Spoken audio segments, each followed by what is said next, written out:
They pack the house every time the gate flies open for their regular races, and they've been there 50-some years. Why do they not deserve it? The best races for the fans are not the best races for the drivers, because the best races for the fans are when the drivers are the most uncomfortable. Most weeks it's like playing bumper cars, and they just keep going and taking the hits and going. So yeah, I mean there's a lot to be said about the luck. Is just makes it feel worse.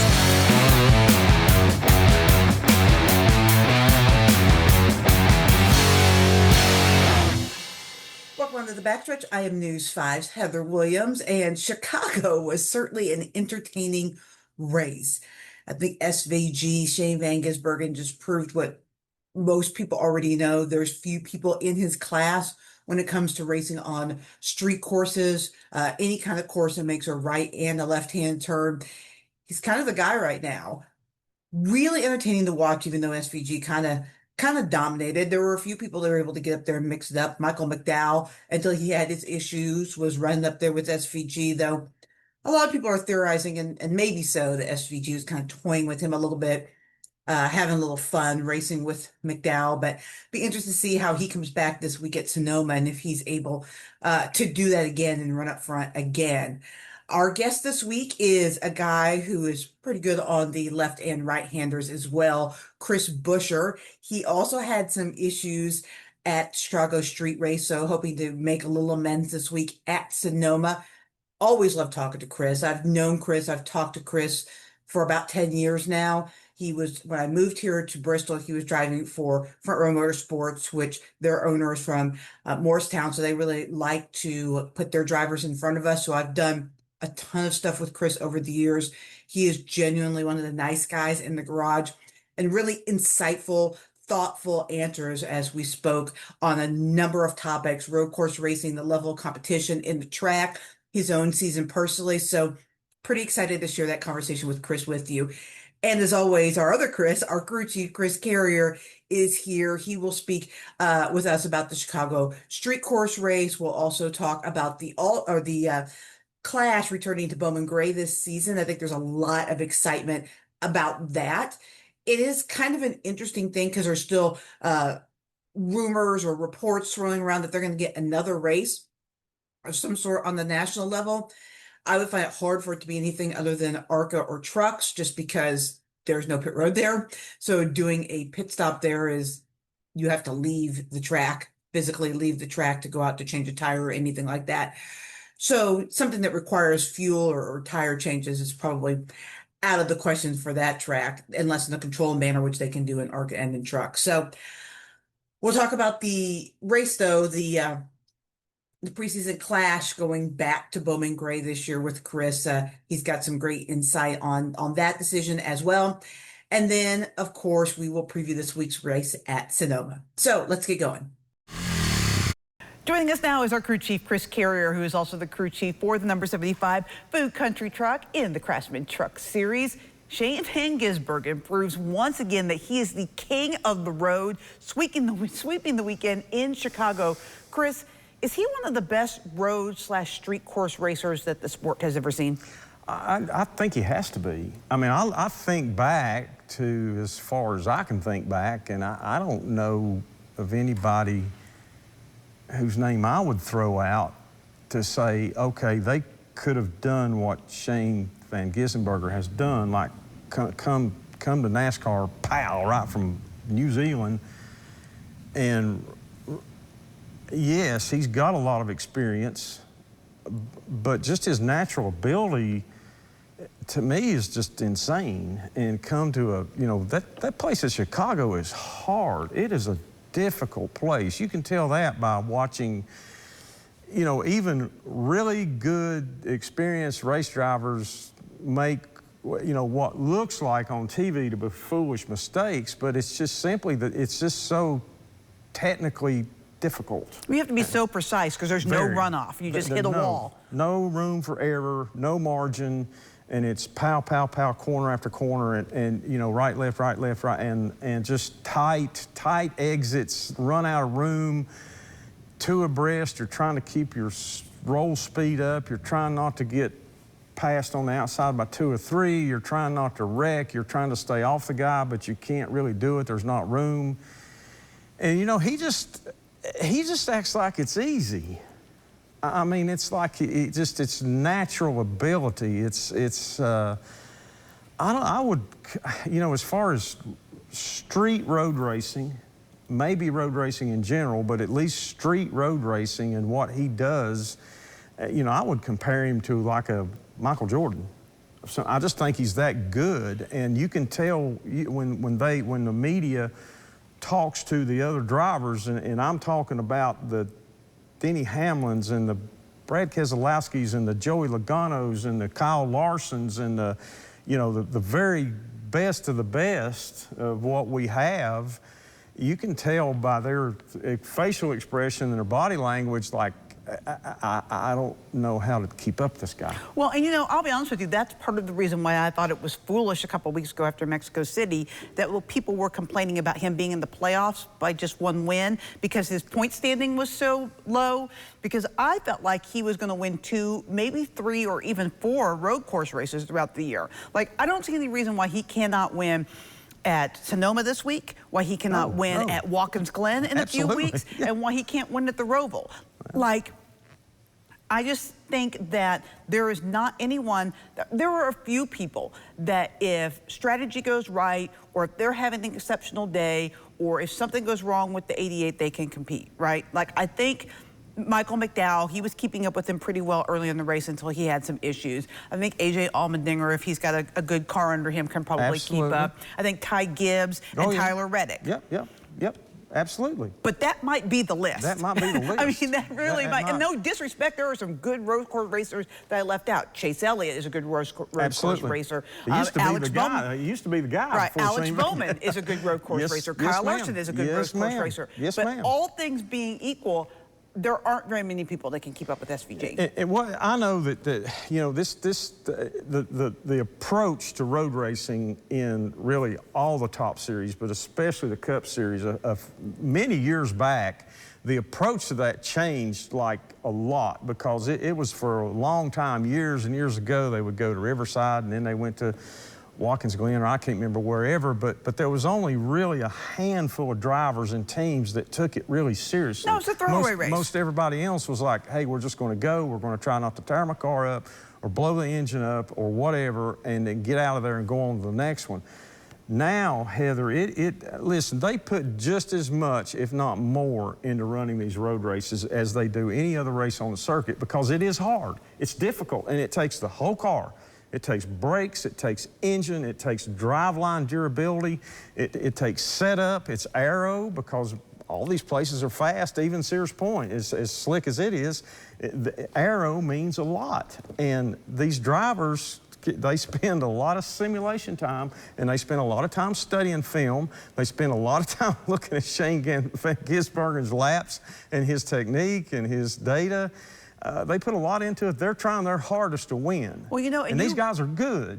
You brought up something that I think also proves how good SVG is, which is, you know, back in the days when these road course races were just throwaways, they put a lot of the Boris Seds, the Brian Simos of the world, Ron Fellows was a popular one. Yep. Those guys never won. No. And could not do what SVG's does. No. So I think that's just another example of just how talented he is, because those were, in other disciplines, some of the best road course drivers in the world, and they couldn't dominate like SVG has. No, I think that I don't know who the person was, or who the 2 or 3 people was that originally had the idea, let's talk to this guy and bring him in here and run a Cup and Xfinity race, you know, and then most people would have said, oh, he's from New Zealand, are you crazy?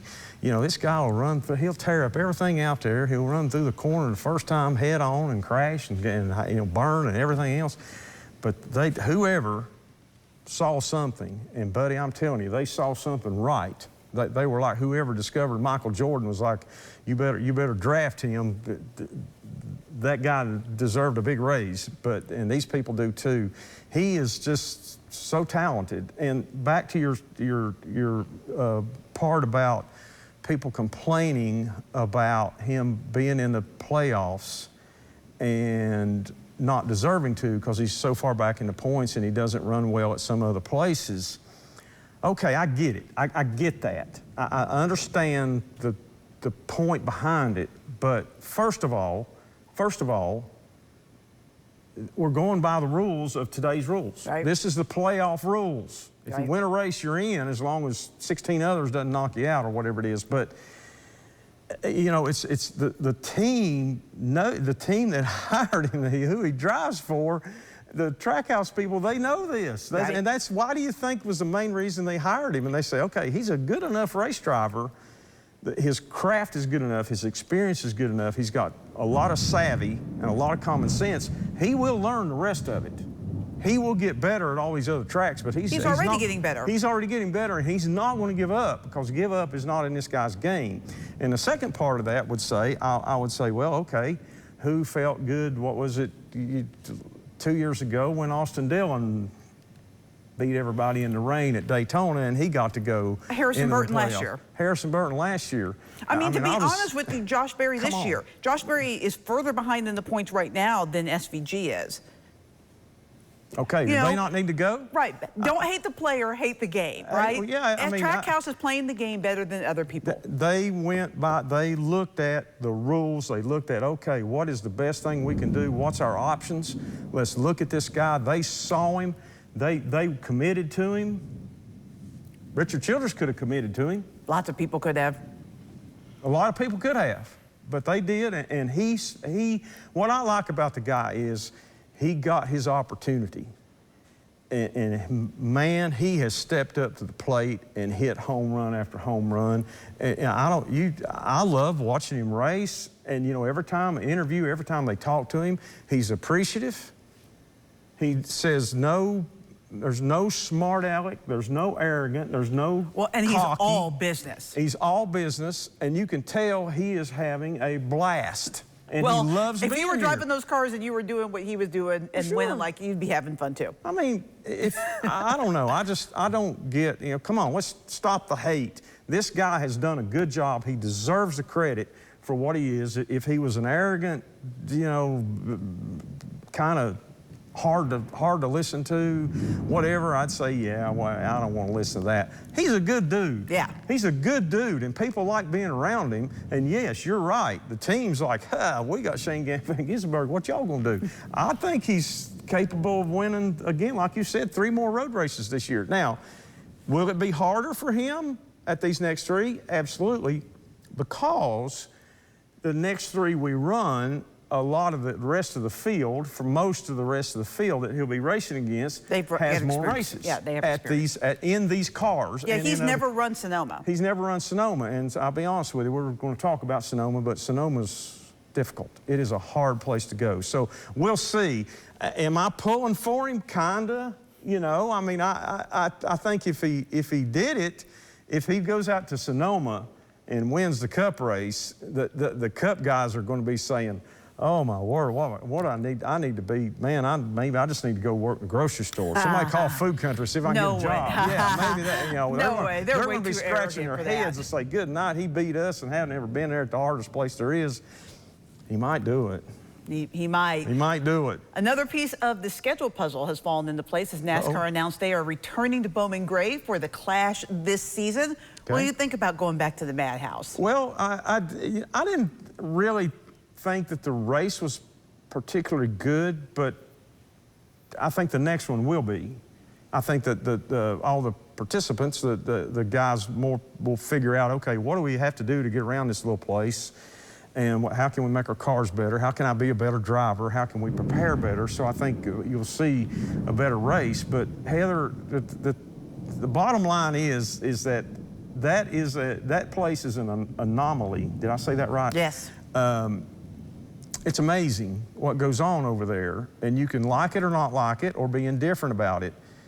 They pack the house every time the gate flies open for their regular races, and they've been there 50-some years. Why do they not deserve it? Yeah, no, Why they do absolutely deserve it. My know? only complaint, and I went to the race, and I thought the racing was okay. It was hard to pass. Yeah. It's hard to pass on all short tracks. That's right. They have never run there, so they will figure some things out, like you said. My only complaint about it, and I don't know how you fix it, was Winston-Salem, North Carolina in February is cold. It was I don't know how you fix so that. cold. Yeah, you can't really fix it. I don't know. But yeah. and I don't think you could run any other race. Maybe the All-Star race would be the one there because they don't have pit roads. They don't have, you know, the things that you need to run. Maybe. Point races.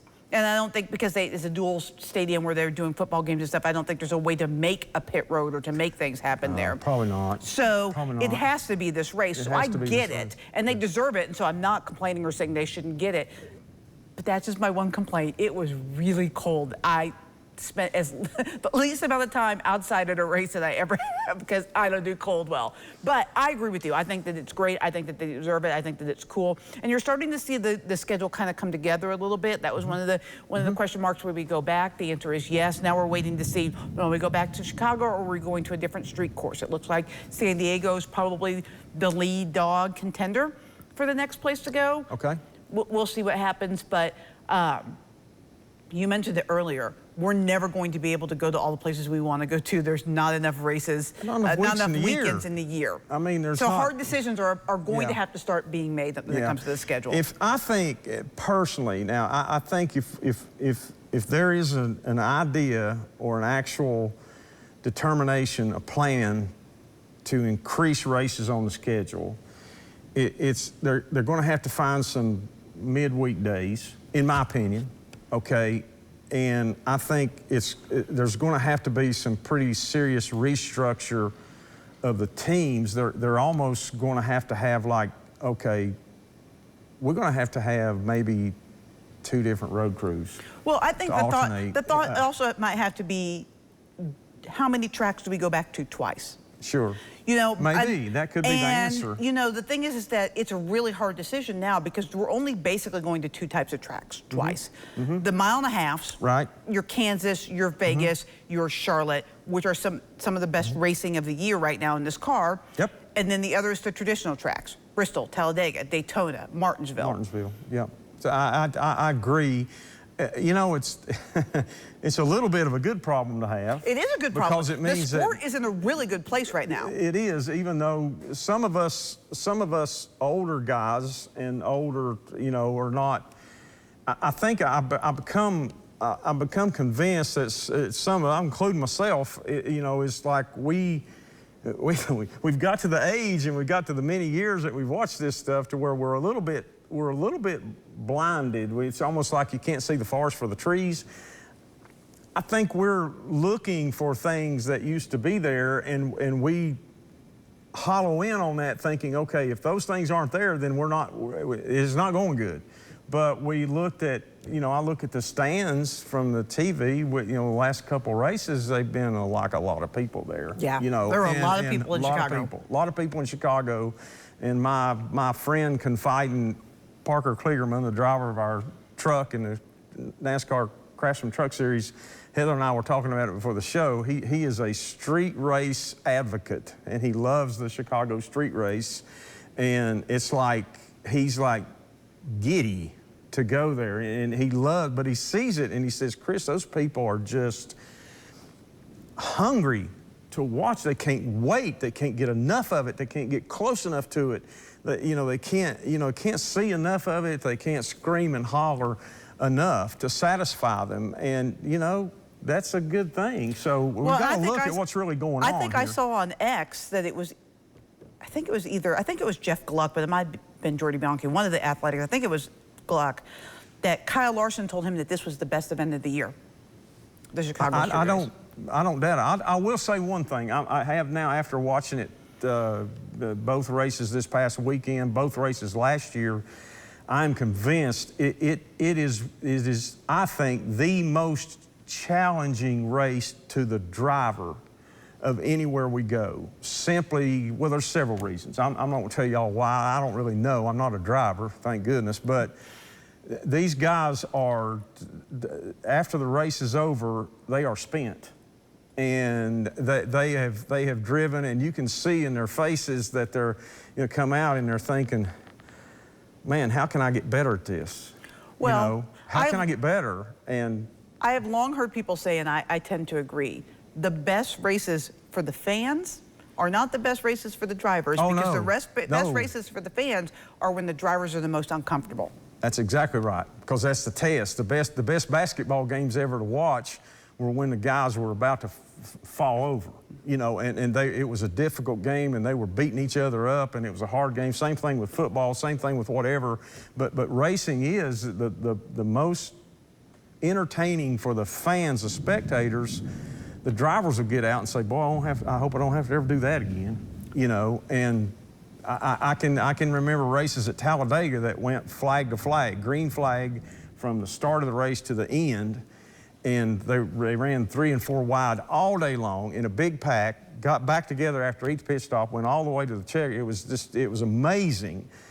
And guys would get out thinking that that's the stupidest thing I've ever done. I hope I never have to do that again. That is crazy. We got to do something. And the fans were standing and cheering long after the race was over. Yeah. You know, so you're right. The best races for the fans are not necessarily the ones that the drivers are going to say, let's go there. Yeah. You know, so we'll see. We'll see what happens with that. I'm going to be curious to, you know, the San Diego part. No, I don't want to travel all the way to California to race, but the San Diego part, that's always been an area that people tell me that been there. I haven't, that it's a beautiful place and a place that, you know, if you ever went, you might want to live there. So and it's a market that NASCAR really wants to be in. Sure, Southern sure they California. do. Sure they do. Now, is that what the teams want to do? I don't know. They probably need to talk to the owners and the sponsorship and so on and so forth. But that again goes back to the thing about, okay, if they're expanding this schedule, if they're making room for more races and the races are further away from the home bases, you think about those teams, you think about those hauler drivers, you think about those guys and girls that have to travel every week to put on these events. And I'm not talking really about the drivers, I'm talking about the team members. There's going to have to, I think there's going to have to be a little rethinking, restructuring to give these people, to allow these people to have some lives away from this. And if they do, you're going to see the quality of the racing go up. I promise you, it'll go up. The cars will be better, they'll be more consistent, they'll be more dependable, they'll be better for the drivers. You'll see, and I think it'll compute to better races. So we'll see. This has been a long kind of discussion, and we'll see where the pieces fall. Yeah, it's going to be interesting to see how that schedule unfolds this year because of all the dynamics that are going into it. Yeah. This week, NASCAR heads to Sonoma. Can SVG, we talked about this a little bit, but can he go back-to-back? And you alluded to this. What makes Sonoma so different from the other road courses? It's just really slick. I guess the reason for that is because the location of it is subjected to really hot weather and then some really cold weather at times, and you know, a lot of sand, a lot of dirt, sand in the air out there, and so on and so forth, and it kind of beats the asphalt up. None of the turns have any banking. Really at all. It's as flat as this table. There's a lot of twisty turns right and left, elevation changes and turns in the middle of those elevation changes. And like there's several turns that are very inviting to try to make a pass. And when you get too wide and then you're all the way in there and ear deep into it, you realize, ooh, there ain't enough room here. So there's a lot of beating and banging. The times fall off, what we call fall off, like from you put on new tires during the caution period, go on, you restart, everybody's got new tires, and then you run 20 laps. The lap time fall off, the average speed falls way off compared to like Watkins Glen or probably, I'm not sure about Chicago. I think the fall off was pretty bad this year because of the heat. I don't know, I'm assuming it's going to be hot out there too this week. It is what we call a driver's racetrack. The guy with the best right foot and left foot for braking, but the guy that can keep that throttle, keep the speed of that car up coming off the corners under acceleration and not spin those rear tires, that's the guy that's going to have a successful day. I don't know. It sounds like SVG to me. I would not, if I was a betting man, you couldn't make me bet against him. Now, we talked about it. This is his first time there in a Cup car, correct? Yes. And, you know, yes, it's going to be a harder test for him to win this road race than probably he's ever had, because he's going to be up against a lot of really, really good stock car, race car drivers that have been at this racetrack. Some of them have been very successful and very comfortable there, love going there, and they're going to be at their best. And yeah, I'll be honest with you, Heather, I think it's going to be, when you get there, I think it's going to be like a group of guys saying, can one of us beat this dude? And he's going to be saying, you're going to find out. And Well, I might be really kicking my ball up in the stands after the race if you're not careful. So I can't wait. I want to watch it. I love Sonoma. It's a great place. It's a beautiful place. It's a hard racetrack. A lot of this hair that's not there is some of it's from being out there at Sonoma and trying to figure out how to get around that slick racetrack and keep my driver calm and keep him going.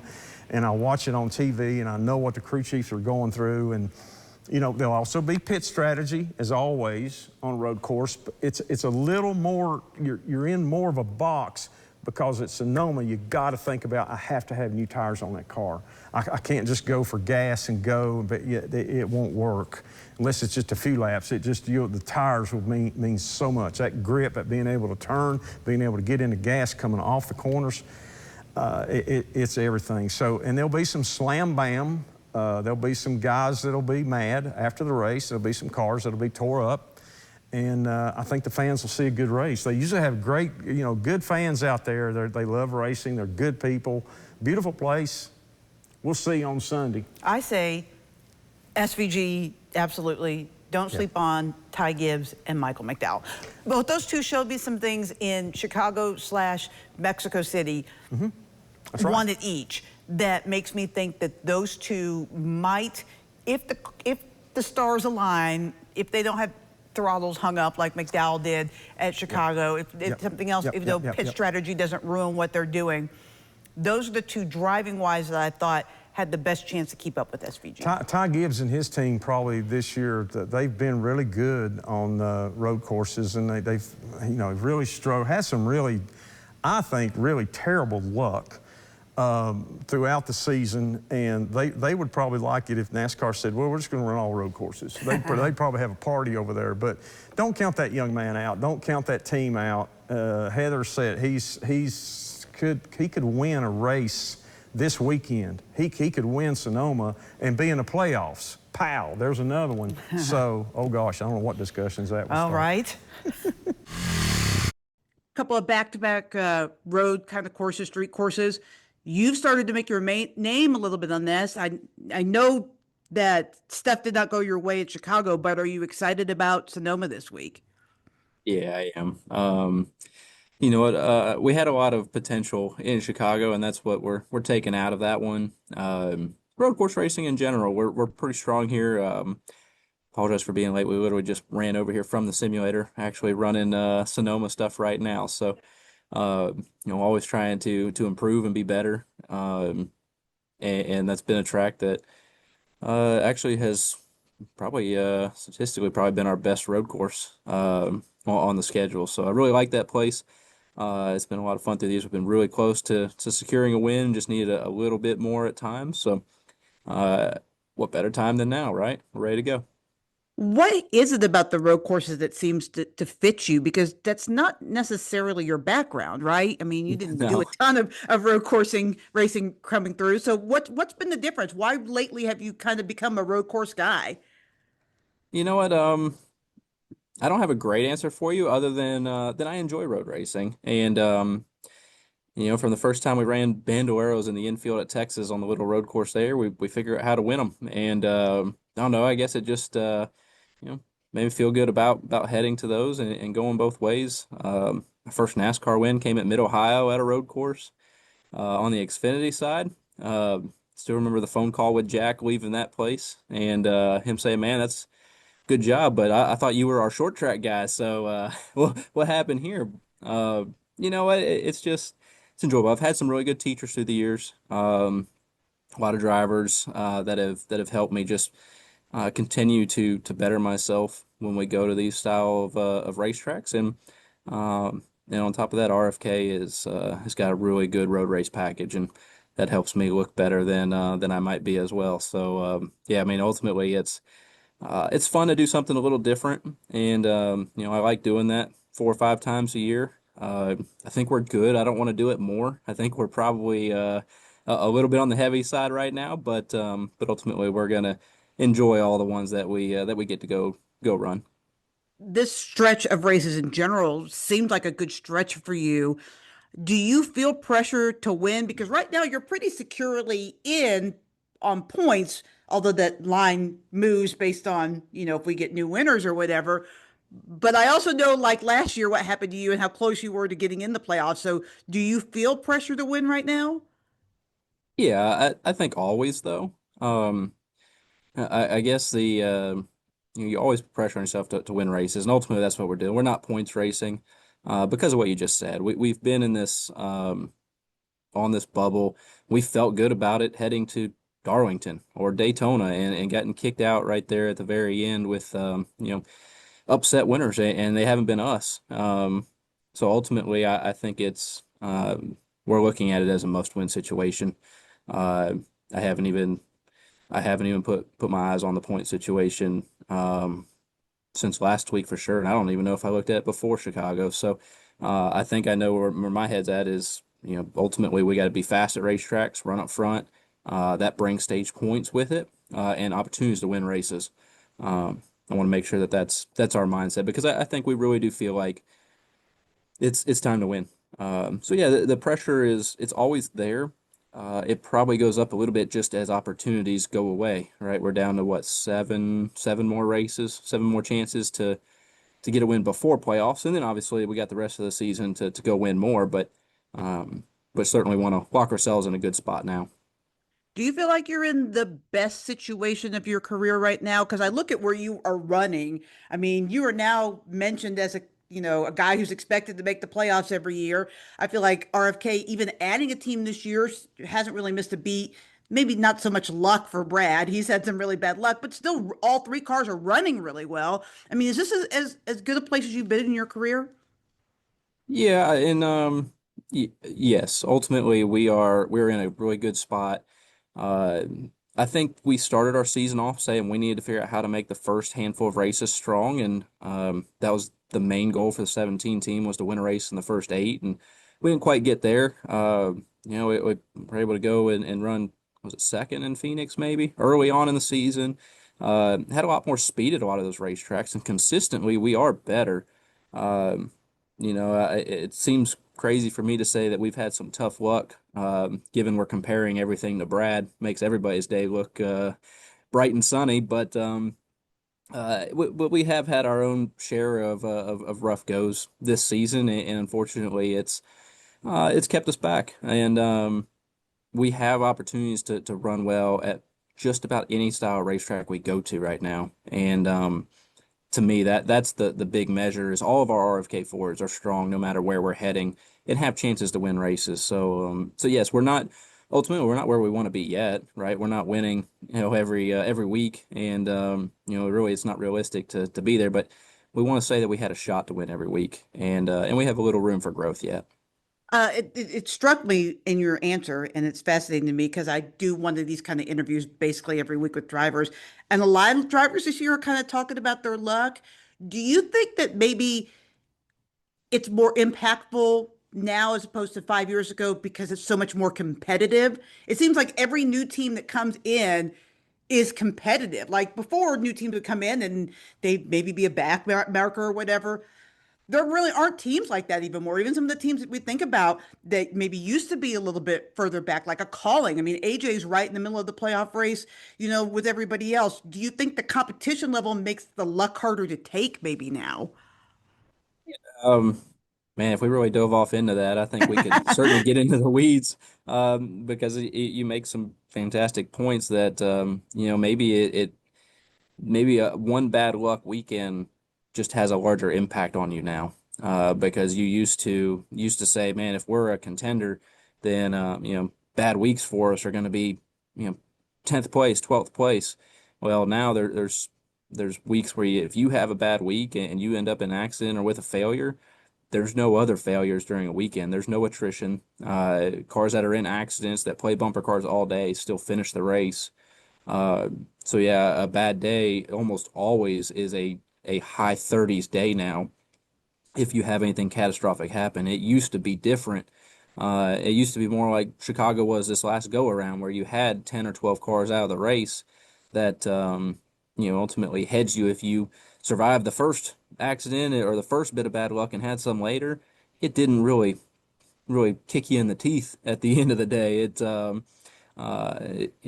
was bad, but you still had 10 or 12 points up from the ones that ultimately weren't able to keep going. So I guess yes, it's a product of this car. It doesn't have failures very often, and in most crashes, everyone keeps going. It's just very robust. You go to a place like Chicago, and it gets a little tight, and you can start breaking parts. But most weeks, it's like playing bumper cars, and they just keep going and taking the hits and going. So yeah, I mean there's a lot to be said about the luck is just makes it feel worse when you have a bad day because of what all that brings for you going forward. But yeah, it's interesting to look at because there are more competitive cars each and every week right now. If you're on your game, that's great.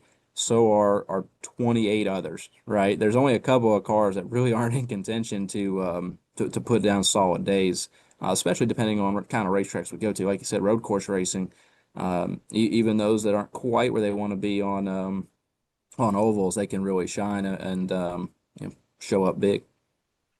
Final question for you, Sonoma this week. What's kind of the key to that place? I know that on the road courses, strategy is a big part, and everybody's kind of on a different strategy. But for you, what do you think the key is to having a successful day at Sonoma? Well, lots of strategy will come into play there. You know what? It's more forgiving than Chicago for sure. So you get to take a little bit more risk in some of your passing zones, but there are the corners that'll reach out and bite you, whether that's 11 or even 10. Typically, those are the places where you gotta be aware. And for us too, I think probably the bigger thing on our radar right now is understanding where the track surface is at since only one race on the repave, but also knowing that Sonoma has cars on track hundreds of days out of the year. Fortunately for them, they don't have these brutal winters or these brutal summers that keep everybody away, right? It's most of the time they're racing. So um, for us, I think it's trying to understand what the track conditions are like and how do we best prepare by the time we get there because that's cars are gone at this point, loaded and taken off. We can't be adjusting it at this time um, until we get there, and we only have a 25-minute practice, so it goes quick. You gotta be on your game from the time it goes in the transporter here and takes off towards the West Coast. Qualifying, will that influence your strategy? Like if something happens in qualifying and you end up in the back, does that maybe change your strategy a little bit? Yes, it would. First things first, it's qualify up front, and uh, our qualifying efforts here this year have been really, really strong. I'm really proud of everybody for giving me race cars that are this much fun to drive.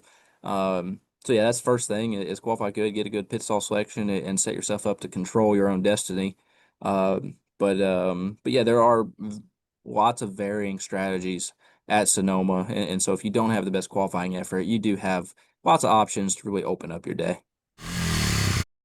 For my final thought, let's talk about road course racing. It's kind of the hot topic. Brad Keselowski and then Denny Hamlin followed it up, coming out saying there are too many road races in on the schedule right now. There's a lot. I mean, I'm not gonna lie. There's a lot. Six, seven road course races is a lot for what is traditionally a circle uh track, but or track series. But as I mentioned when we were talking about the street course racing, that's where some of its roots are, but a lot of its roots are in moonshining, running back roads, making right and left hand turns. I mean, that was literally how racing became a thing. They took it off the street. Even the beach at A1A, right? It's a circle, but it's still a street. Um, but a lot of the roots came from racing on the streets, racing on the back roads, on the dirt roads, whatever. So I feel like, and I've always felt like, I don't want to, okay, first of all, let me start with this. I don't really want more road course racing. I think we're at a good number now. We could even probably take one back. Like, I wouldn't be sad if the Roval went away. I think the Roval was cool, but it's kind of run its course a little bit. Um, but if NASCAR drivers really want to be considered the best in the world, the best racers in the world, I think you have to not only be able to drive the circle tracks, but also the right-handers as well. I think that's why when people debate F1 drivers as being the best in the world, that's my main argument, right? They only do one type of racing. I think what makes NASCAR cool, what makes their drivers some of the best in the world, is because they can do different disciplines. They've done dirt, they're doing road courses, now doing street courses, short tracks, super speedways. Like, there's a lot of different racing disciplines in one series. And I think that's what makes it cool and makes them have the argument for being some of the best racers in the world. And I don't want the road courses to peel back because I think that takes some of that away from it. Plus, I really enjoy it. When the drivers are good and the cars are good, road course racing is some of the most entertaining racing there is. Maybe because it basically mimics what we do on a day-to-day basis. Like, we make right-hand turns and left-hand turns when we drive, and we can kind of maybe imagine ourselves out there on that. Like, I don't really imagine myself making left-handers at Bristol all day. Like, that's not what we do in real life, and I don't ever have any fantasy. I love Bristol. I live 5 miles from the track, but I don't ever have any fantasy of ripping around there. I have before, on a long drive, pretended I was, driving around Sonoma. It's more like what we do. We'll see. Everybody gets an opinion. That's what's great about this country and about this sport. But in this case, I don't agree. I think the road courses, I think we're at a good place right now when it comes to the street courses / road course. One street course, about a half a dozen road courses, no more, maybe a few less, is a good spot for the sport. Thanks for joining us at the Backstretch. We'll see you next week.